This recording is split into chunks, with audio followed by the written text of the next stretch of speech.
Hello students. आज हम BSc part first physics के पेपर सेकंड विद्युत चुंबकीय इलेक्ट्रोमैग्नेटिज्म की यूनिट फर्स्ट इकाई एक का के कुछ टॉपिक्स का हम अध्ययन करेंगे।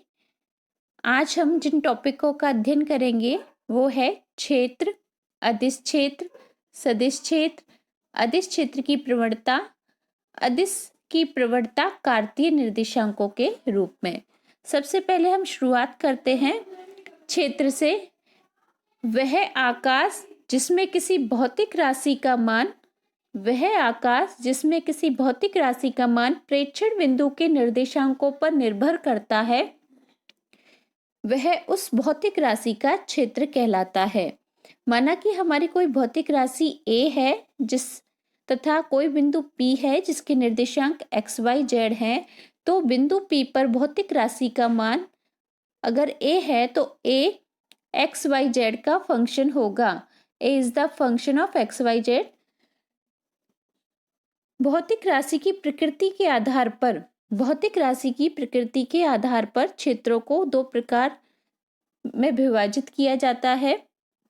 चूंकि भौतिक राशि दो प्रकार की होती है, अदिश राशि और सदिश राशि। इसी आधार पर क्षेत्र दो प्रकार के होते हैं, अदिश क्षेत्र और सदिश क्षेत्र। सबसे पहले हम स्टार्ट करते हैं अदिश क्षेत्र से। अदिश क्षेत्र वह क्षेत्रीय आकाश जिसमें किसी अदिश राशि का मान प्रेक्षण बिंदु के निर्देशांकों पर निर्भर करता है, अदिश क्षेत्र कहलाता है। माना कि कोई अदिश राशि फाई है तो उसका अदिश क्षेत्र फाई, तथा कोई बिंदु P है जिसके निर्देशांक x, y, z है तो phi P equals to phi x, y, z होगा। फाई का मान बिंदु P के निर्देशांकों x, y, z पर निर्भर करेगा। तो भौतिक राशियां जैसे कि विद्युत विभव, गुरुत्वीय विभव, ताप, घनत्व आदि को अदिश क्षेत्र के रूप में व्यक्त किया जाता है। दूसरा है हमारा सदिश क्षेत्र। वह क्षेत्रीय आकाश जिसमें किसी सदिश राशि का मान मतलब परिमाण व दिशा दोनों ही प्रेक्षण बिंदु के निर्देशांकों पर निर्भर करता है, सदिश क्षेत्र कहलाता है। माना कि कोई हमारी सदिश राशि A वेक्टर है तथा प्रेक्षण बिंदु हमारा P x y z है, तो प्रेक्षण बिंदु P पर सदिश राशि A वेक्टर का मान AP वेक्टर होगा। A vector is the function of x, y, z means A vector है वो प्रेक्षण बिंदु के निर्देशांकों पर निर्भर करेगा। अब हम पढ़ते हैं अदिश की प्रवणता। इसको इंग्लिश में बोलते हैं gradient of a scalar field. किसी अदिश क्षेत्र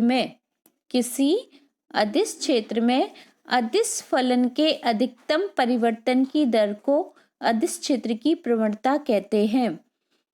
किसी अदिश क्षेत्र में अदिश फलन के अधिकतम परिवर्तन की दर को अदिश क्षेत्र की प्रवणता कहते हैं।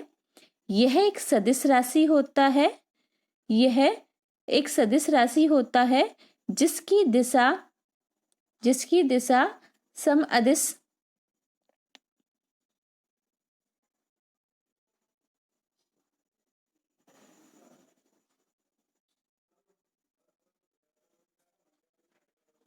समअदिश पृष्ठ के लंबवत होती है।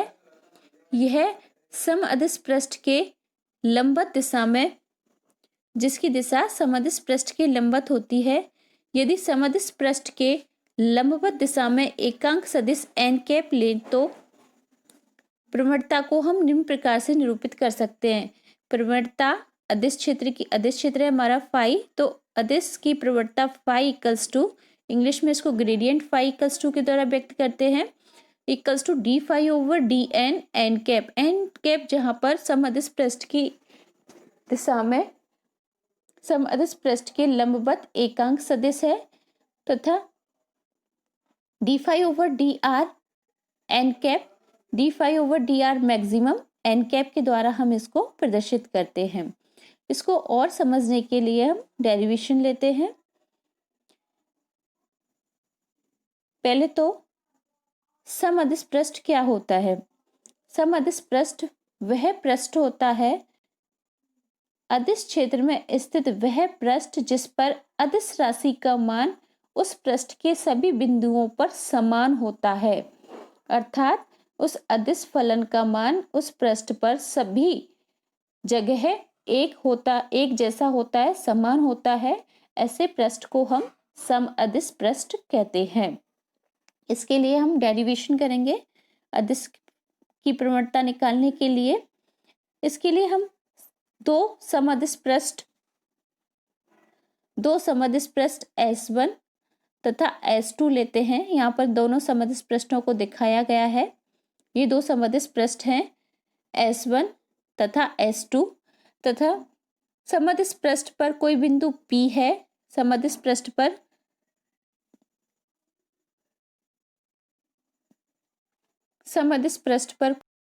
P है तथा समअदिश पृष्ठ S2 पर कोई बिंदु Q है।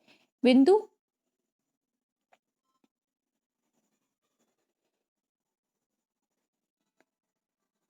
समअदिश पृष्ठ पर अदिश फलन का मान फाई है तथा समअदिश पृष्ठ S2 पर फलन का मान फाई प्लस डेल फाई है। इन दोनों पृष्ठों के बीच दूरी अत्यल्प है। अब हम बिंदु P से बिंदु Q को मिलाते हैं।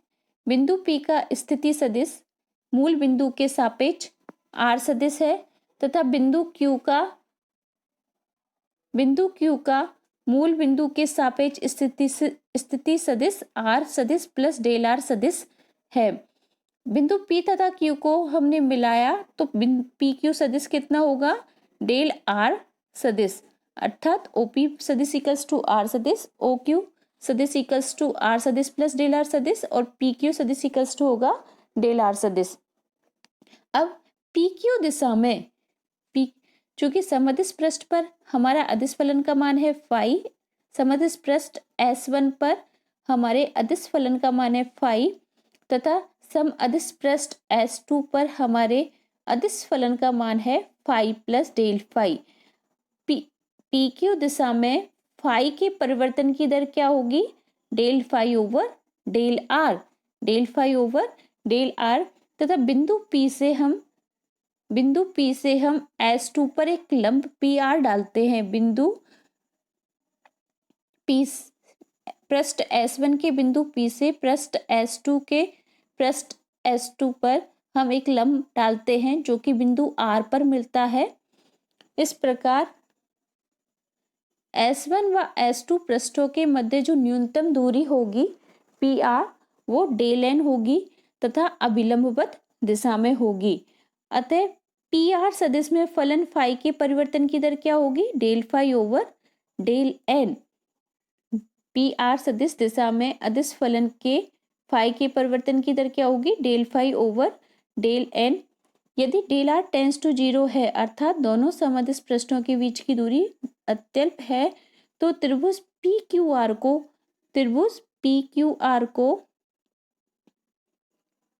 PQR को एक समकोण त्रिभुज मान सकते हैं, समकोण त्रिभुज मानते हैं तथा यदि PR और PQ के बीच में कोण थीटा है, PQ व PR के बीच में कोण थीटा है तो cos थीटा इक्वल्स टू क्या होगा? हमारा cos थीटा का मान होता है आधार अपॉन कर्ण। तो आधार हमारा है PR और कर्ण है हमारा PQ। आधार का मान है PR का मान डेल N। यहाँ से हम देख सकते हैं आधार का मान है PR का मान डेल N तथा PQ का मान है डेल R। इन दोनों की हम वैल्यू रखेंगे तो इस तरीके से cos थीटा इक्वल्स टू आएगा हमारा del N over del R। Del N का मान निकाला, डेल N का मान आएगा del R cos theta. Del R का मान हम यहाँ से निकालेंगे del N cos theta. Equation 3 इस तरीके से हमें 3 इक्वेशन मिलती हैं। इक्वेशन 1 PQ दिशा में फाई के परिवर्तन की दर, इक्वेशन 2 PR दिशा में अदिश फलन फाई के परिवर्तन की दर तथा डेल R और डेल N में संबंध जो समीकरण 3 में प्रदर्शित है। अतः समीकरण से मान रखने पर समीकरण 1 में 3 से हम मान रखेंगे डेल R का तो PQ दिशा में फाई के परिवर्तन की दर क्या आएगी, यहाँ पर हम समीकरण 1 में मान रखेंगे, ये मान हम समीकरण 1 में रखेंगे यहाँ पर। तो इसमें मान रखने पर हमें पी क्यू दिशा में फाई के परिवर्तन की दर आई हमारी del phi over del N cos theta. चूंकि ये थीटा पर डिपेंडेंट है तथा थीटा का मान 0 से अधिकतम 1 तक जाता है, तो अगर हम फाई में पी क्यू दिशा में फाई के अधिकतम परिवर्तन की दर देखें तो ये तभी हमें मिलेगा जब थीटा का मान हमारा 0 हो, अर्थात कॉस थीटा का मान अधिकतम 1 हो। तो पी क्यू दिशा में फाई के अधिकतम परिवर्तन की दर आएगी del phi over del R maximum equals to, इसमें हम मान रखेंगे कॉस थीटा का मान 1 रखेंगे तो equals to del phi over del N आएगी। यहाँ पर इसको दिखाया गया है, del phi over del R maximum equals to maximum cos theta maximum का मान 1 होगा। इस प्रकार यहाँ पर del phi over del N आएगा, अर्थात अदिश फलन फाई के अधिकतम परिवर्तन की दर को इस प्रकार प्रदर्शित किया गया है। अदिश फलन फाई के अधिकतम परिवर्तन की दर क्या आती है, del phi over del N, और एन क्या है, अभिलंबवत दिशा में, अर्थात अदिश फलन फाई के अधिकतम परिवर्तन की दिशा समअदिश पृष्ठ के लंबवत दिशा में प्राप्त होती है। समअदिश पृष्ठ के लंबवत दिशा में प्राप्त होती है, जिसका परिमाण del phi over del N प्राप्त होता है। अर्थ है